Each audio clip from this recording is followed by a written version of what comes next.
Obsessão e terapia espiritual é o tema de hoje e com grande satisfação a TV Web Luz recebe Marco Maiuri.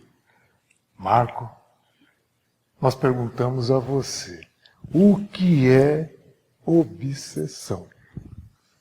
Caro amigo Benê, primeiro eu gostaria de cumprimentar a todos os telespectadores, desejando a todos muita paz, a você também, Benê, toda a equipe. Obrigado.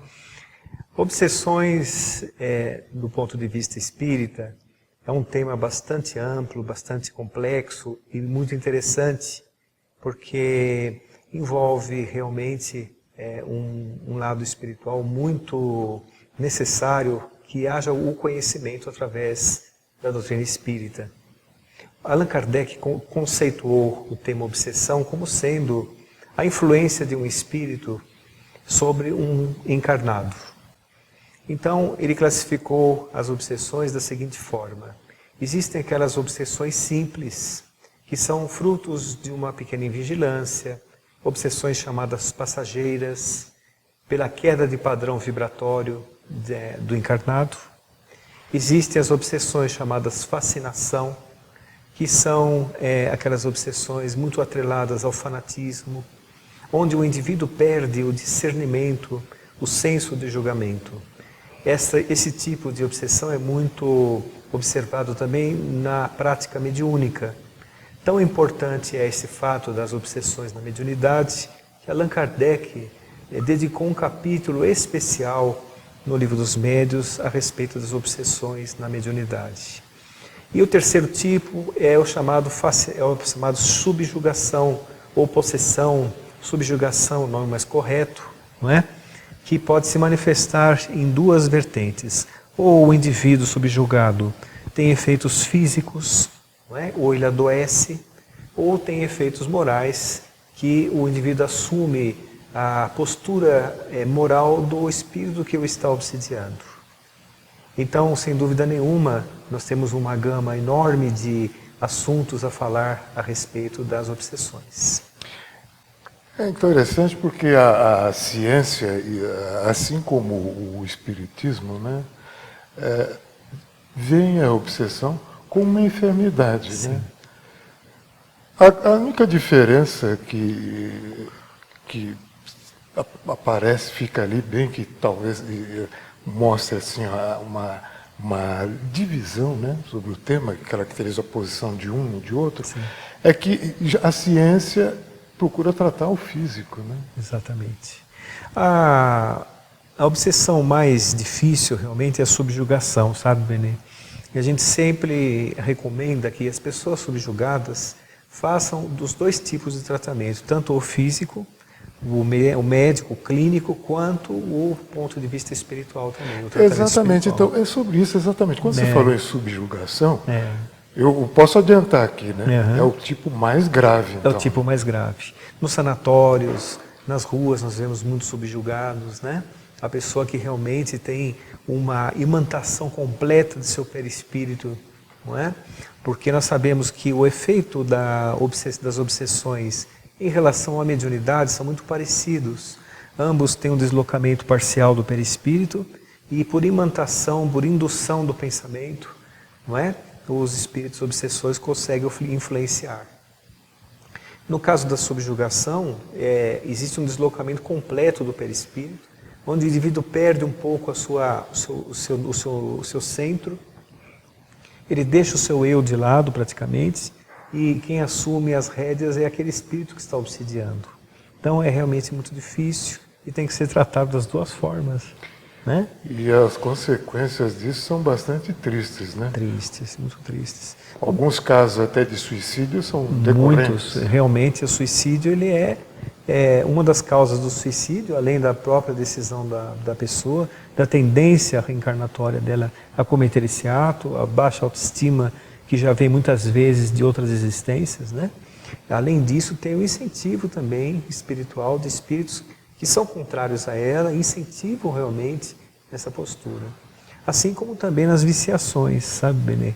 Porque existe também uma graduação dentro dessas três tipos de obsessão. A subjugação pode ser, por exemplo, a pessoa ficar atrelada a um determinado vício, não é? Porque a pessoa que tem um vício, ao desencarnar, ela continua com a mesma dependência. Não achando essa viciação no mundo espiritual, ela se atrela a um encarnado que serve como um veículo realmente para que ele consiga amenizar aquela crise de abstinência, porque a crise de abstinência continua no mundo espiritual.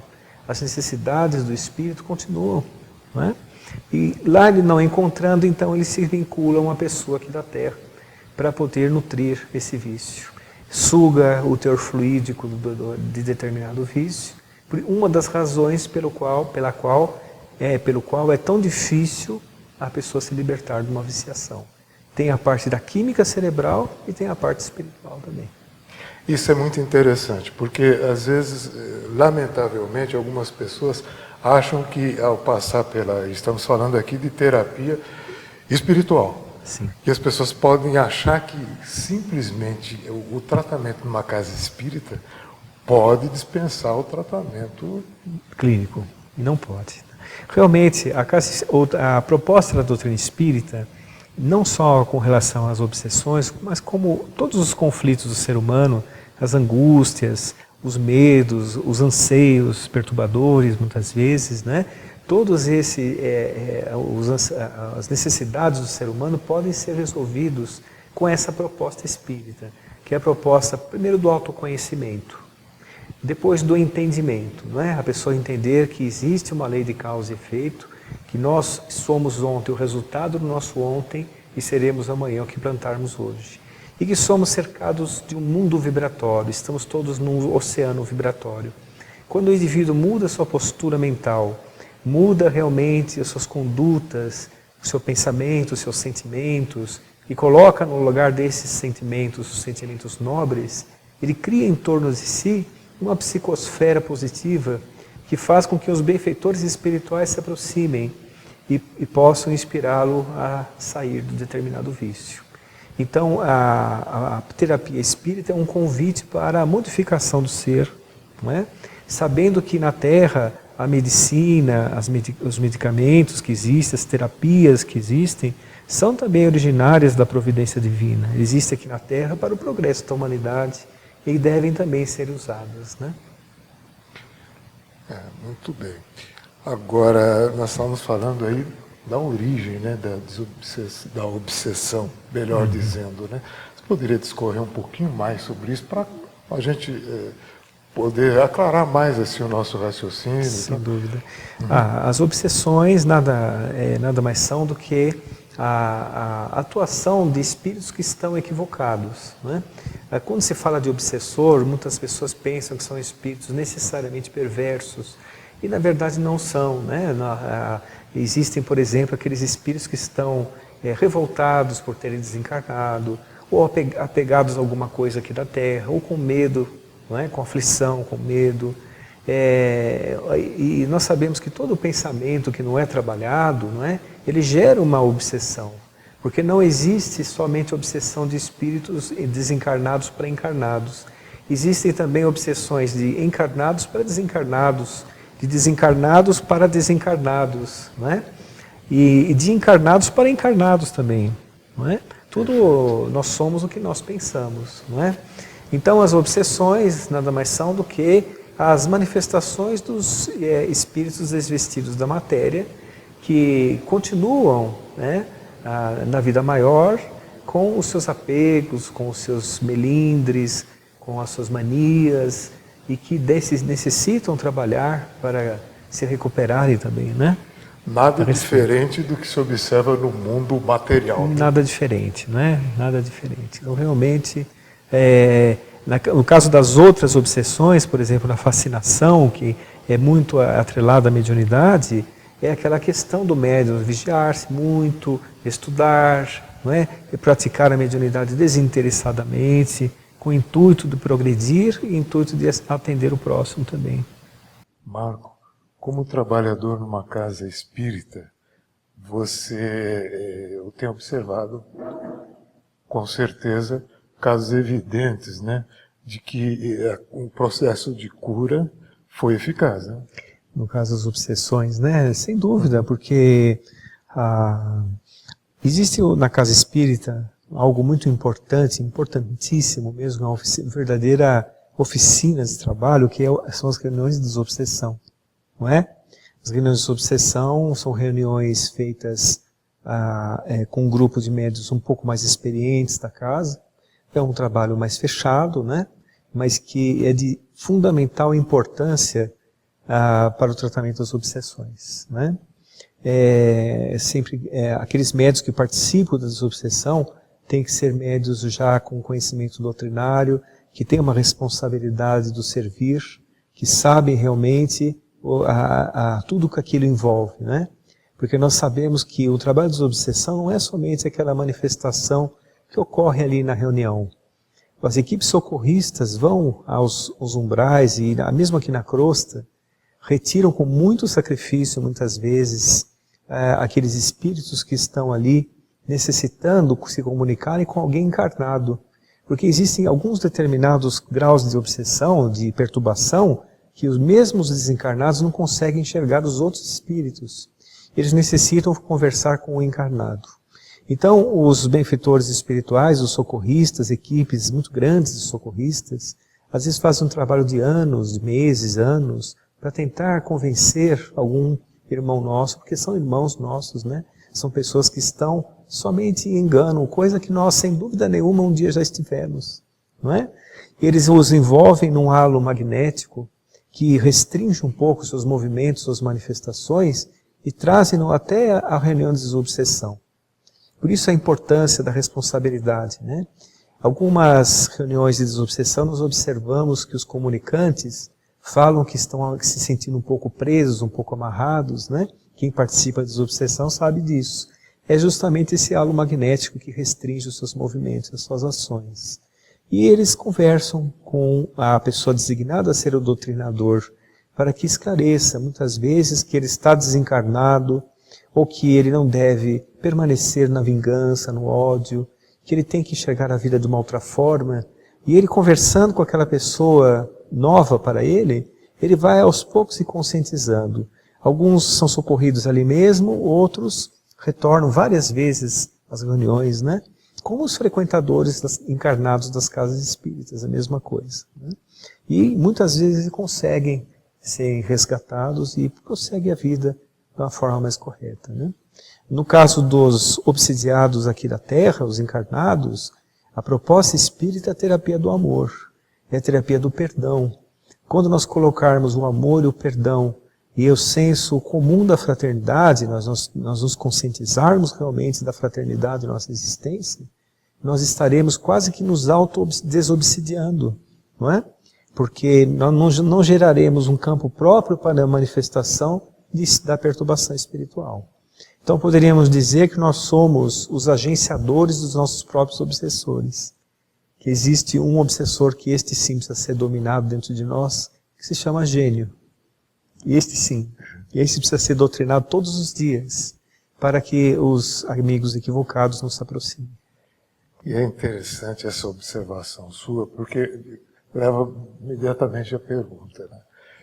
Sempre as pessoas, que um pouco até por desconhecimento, né, sempre acabam vendo o obsessor como alguém muito mal, né? Quando na realidade não é nada disso. Não é nada disso. Seriam até as próprias respostas, né? É verdade. As consequências de outras vidas, né? Exato. Aquele irmãozinho que ainda está magoado, ou por alguém que, de certa forma, o magoou bastante, o martirizou até, né? Sim, sem dúvida. Existem, claro, espíritos que estão num outro patamar de envolvimento espiritual, de perturbação espiritual. Como você disse, a mágoa, o medo, né? Aquilo que nós citamos também.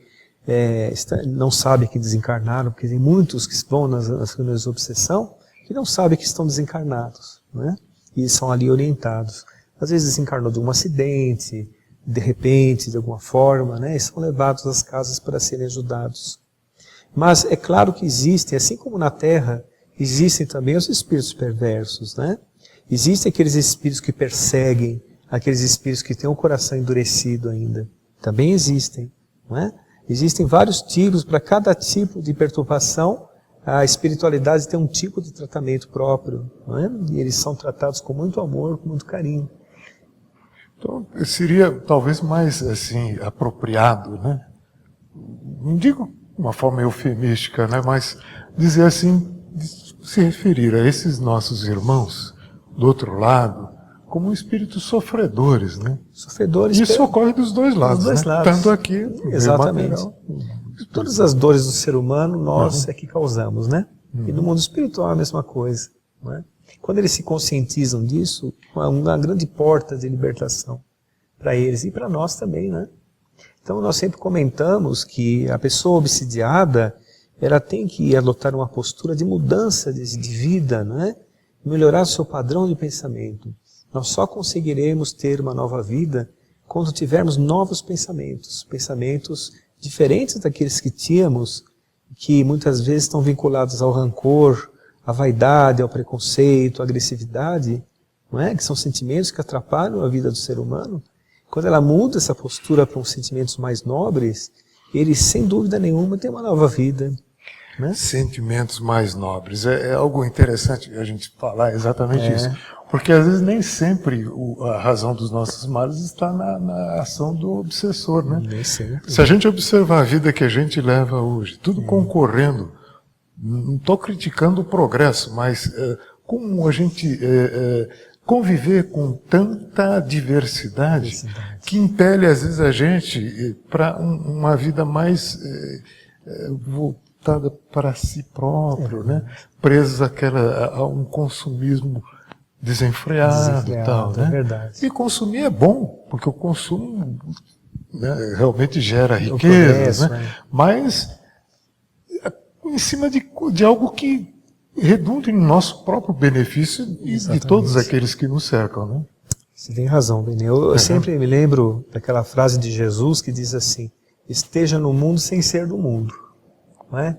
Ou seja, a doutrina espírita de maneira nenhuma fala contra a matéria. Nós estamos no mundo material, necessitamos da matéria, mas sempre tendo em mente que essa matéria é muito provisória. A matéria é fria e inacessível ao pensamento, ela não dá respostas. Claro. A resposta está em nosso coração, está em nosso espírito. Não é? Então, o materialismo, ele é um grande gerador de obsessões também, porque o materialista ele é muito imediatista, e ele se junta a espíritos que nutrem o mesmo pensamento e o incentivam a essa derrocada, né? Assim como as pessoas que fazem o bem e também recebem incentivo de benfeitores espirituais, aquelas pessoas que não fazem o bem também recebem incentivo de espíritos desordeiros, perturbadores, né? Assim como na Terra, as afinidades, elas se atraem, né? Elas se atraem e incentivam aquele determinado ato, né? Muito bem. Marco, você é trabalhador de uma casa espírita. Aqui pelo seu cartão, nós temos aqui o Núcleo Espírita Meditações e Caridade. Meditação e caridade. E ao longo de todo esse tempo que você atua numa casa espírita, você poderia falar um pouco da sua satisfação de ser um voluntário numa casa espírita? Essa é uma maior alegria que a gente pode ter, né? Porque, como nós dissemos até numa outra entrevista que fizemos aqui, a casa espírita era uma oficina de trabalho com caráter de escola, né?